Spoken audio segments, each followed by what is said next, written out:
રાજકોટમાં આરએમસીમાં સફાઈ કામદાર ભરતીમાં કૌભાંડ સામે આવ્યું છે, જ્યાં સફાઈ કામદાર યુનિયનના પ્રમુખ પારસ બેડિયાનો ગંભીર આક્ષેપ સામે આવ્યો। વારસદાર ભરતી પ્રક્રિયામાં ગેરરીતિનો આક્ષેપ લગાવવામાં આવ્યો છે। બોગસ અનફિટ સર્ટિફિકેટ કાઢી વારસદારોની નોકરી અપાઈ હોવાની વાત સામે આવી। અનફિટ સફાઈ કામદારના વારસદારને જ નોકરી આપવાનો નિયમ 2021થી ચાલતા કૌભાંડને તપાસ કમિટીના નામે દબાવી રાખ્યાનો આરોપ છે। ત્યારે ભાજપના નેતાઓની મિલીભગત હોવાનો આક્ષેપ। આરોગ્ય અધિકારી ડોક્ટર જયેશ વાકાણી અને પ્રજેશ સોલંકીની સંડોવણીના આરોપ।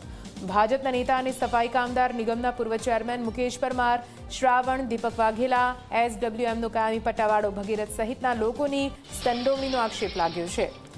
127 જેટલા સફાઈ કામદારના રાજીનામા જૂન 2026માં મંજૂર પણ કરી દેવામાં આવ્યા છે। સિવિલ હોસ્પિટલ દ્વારા તમામ સફાઈ કામદારને ફિટ હોવાનું 2024માં જાહેર કરવામાં આવ્યું હતું, જો કે આરએમસીના આરોગ્ય કેન્દ્રો દ્વારા તમામ અનફિટ હોવાનું કહી રાજીનામા મંજૂર કરી દેવામાં આવ્યા।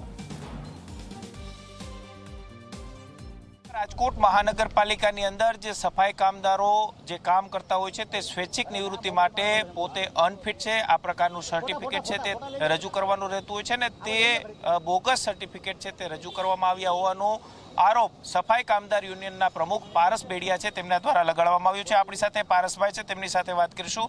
પારસભાઈ, શું આખી મેટર છે?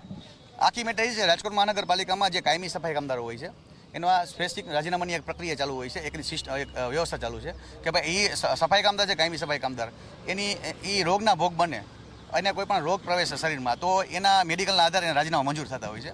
હવે આ વ્યવસ્થા એવા લોકો માટે છે જે કાયદેસર રોગના ભોગ બન્યા હોય, જેને સફાઈ કરતાં કરતાં રોગ થયો હોય, એની માટે વ્યવસ્થા ચાલુ છે। હવે અમારા સમાજના દલાલો એજન્ટો છે જેના વિજિલન્સ તપાસમાં મુકેશ પરમારનું નામ આવ્યું છે, જે ભારતીય જનતા પાર્ટીના બેનરનો દુરુપયોગ કરી અને એ પોતાના એક રાજીનામા દીઠ 2-3 લાખ રૂપિયા જે તોડ કરે છે, કરોડ રૂપિયાના કૌભાંડ કરે છે। હવે એ લોકો શું કરે છે, બોગસ મેડિકલ સર્ટિફિકેટ કઢાવી દે છે કે ભાઈ જે લોકો ફિટ હોય એની પછી પૈસા લઈ લાખ 2 લાખ રૂપિયા લઈ અને છે ને કાયદેસર મેડિકલ સર્ટિફિકેટ ખોટું સર્ટિફિકેટ લઈ આવે અને કોર્પોરેશનમાં રજૂ કરાવે છે, સફાઈ કામદાર દ્વારા રજૂ કરાવે છે। આમાં અધિકારીઓની સંડોવણી કઈ રીતના? હું તમને એક વસ્તુ કહી દઉં કે જ્યારે આપને ખબર હોય કે કોઈ સફાઈ કામદાર કામ કરી છે પરિસ્થિતિમાં નથી અથવા છે, તો હવે ખબર છે કે જે સફાઈ કામદાર આપણી સામે જ છે અમારી, બરાબર છે। હવે એ સફાઈ કામદારનું રાજીનામું મંજૂર થાય, અમે એને કહી છીએ કે ભાઈ આમાં નામ છે જે લોકોએ રાજીનામા મંજૂર કર્યા છે, એ લોકોનો એ લોકો કામ કરી પરિસ્થિતિમાં છે, એ લોકો ફિટ છે, છતાં લોકો મંજૂર કરી નાખે તો એનો અર્થ શું સમજવું આપણે? કેટલા સફાઈ કર્મચારીઓના અનફિટ સર્ટિફિકેટ કાઢવામાં આવ્યા છે અને કેટલાના રાજીનામા મંજૂર કરવામાં આવ્યા છે અને ક્યારે કરવામાં આવ્યું? રાજકોટ મહાનગરપાલિકામાં જે બોગસ મેડિકલ સર્ટિફિકેટ કૌભાંડ હતું, અમારા દ્વારા 2024માં એ બાબતે આંદોલન કરવામાં આવ્યું હતું સિવિલ હોસ્પિટલની સામે, કારણ કે અમને ક્યાંક એવું લાગતું હતું કે સિવિલ હોસ્પિટલ અમને એવું લાગતું હતું કે સિવિલ હોસ્પિટલ આમાં સંડોવાયેલા છે ક્યાંક। પછી અમે સિવિલ હોસ્પિટલની સામે 2024માં આંદોલન ચાલુ કર્યું। હવે એ 3 દિવસના આંદોલનમાં અમારા 14 મુદ્દામાંથી 12 મુદ્દા પૂરા થયા। એમાં એક બોગસ મેડિકલવાળો મુદ્દો હતો, એમાં એવું કીધું કે ભાઈ જે બોગસ મેડિકલ સર્ટિફિકેટ છે એ રાજકોટ મહાનગરપાલિકામાં રજૂ થયા છે, એટલે રાજકોટ મહાનગરપાલિકાને કાર્યવાહી કરવાની હોય, બરાબર। તો રાજકોટ મહાનગરપાલિકાને અમને આરટીઆઈ કર્યો, અમે જવાબ ન અમને આપ્યા, પછી અમારા દરેક આંદોલન ચાલુ કરવામાં આવ્યું। આંદોલન અનુસંધાને સીએમઓ પીએમઓ આ ફરિયાદ દાખલ થઈ, પછી લોકો અમને લખીને એવું આપ્યું કે જે લોકો બોગસ મેડિકલ સર્ટિફિકેટમાં સંડોવાયેલા છે તેના ઉપર આઈપીસીની કલમ 417, 468 મુજબ ગુનો દાખલ થાય છે। આ ગુનાના આધારે અમે આના ઉપર તપાસ કમિટી બેસાડી। તો જો આરએમસીમાં સફાઈ કામદાર સ્વૈચ્છિક નિવૃત્તિ કૌભાંડનો મામલો, આરોગ્ય અધિકારી ડોક્ટર જયેશ વાકાણીએ મૌન ધારણ કર્યું છે। ઝી 24 કલાકના કેમેરા સમક્ષ કંઈ પણ બોલવાનો ઇનકાર કર્યો। ડોક્ટર જયેશ વાકાણીએ બંધ કેમેરા સામે દાવો કર્યો। ડિસેમ્બર 2025માં થયેલા ઠરાવ અનુસાર જ સર્ટિફિકેટ અપાયા હોવાની વાત કરી। 2022માં સિવિલ હોસ્પિટલમાં બોગસ સર્ટી રજૂ કર્યા હતા। અમારી કમિટી સર્ટીના આધારે તપાસી નિર્ણય કરવામાં આવ્યો છે। મુખ્ય આરોગ્ય અધિકારી સામે ગંભીર આરોપો છતાં પણ મૌન કેમ છે તે સવાલ ઉઠે।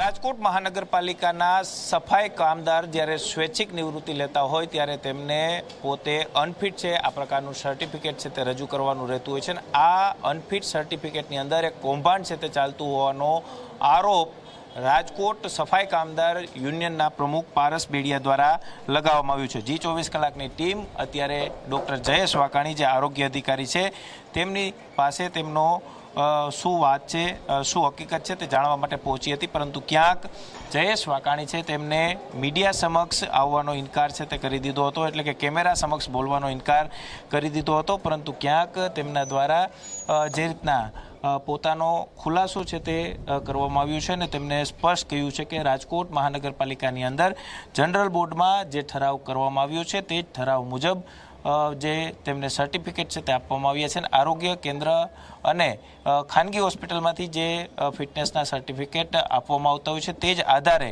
જે સફાઈ કામદારો છે તેમને જે તેમના રાજીનામા અંગેનો જે અભિપ્રાય આપવાનો રહેતો હોય છે તે કમિટી દ્વારા આપવામાં આવ્યો હોવાનો દાવો છે તે ડૉક્ટર જયેશ વાકાણી સાહેબ છે તેમના દ્વારા કરવામાં આવ્યો છે. સૌથી મહત્વની વાત એ છે કે જ્યારે G24 કલાક દ્વારા સાહેબનું મંતવ્ય જાણવાનો પ્રયાસ કરવામાં આવ્યો ત્યારે સાહેબે કેમેરા સમક્ષ આ બોલવાનો ઇનકાર છે તે કર્યો છે અને ક્યાંક સાહેબ છે તેમના દ્વારા જે દાવા કરવામાં આવ્યા છે તે દાવાને લઈ અને હવે રાજકોટ મહાનગરપાલિકા દ્વારા કઈ રીતના કાર્યવાહી કરવામાં આવે છે અથવા તો આ જે કૌભાંડના આરોપો લાગ્યા છે આ કૌભાંડના આરોપની અંદર તપાસના અંતે શું તથ્ય બહાર આવે છે તે જોવું સૌથી મહત્વનું રહેશે. પરંતુ હાલની જે સ્થિતિ છે તે મુજબ અત્યારે રાજકોટ મહાનગરપાલિકાના આરોગ્ય વિભાગ અને SWM વિભાગ છે તેમની સામે ગંભીર આરોપ છે તે લાગ્યા છે અને 127 જેટલા જે સફાઈ કામદારો છે તેમના રાજીનામા મંજૂર કરવામાં આવ્યા છે તેને લઈને પણ સવાલ છે તે અત્યારે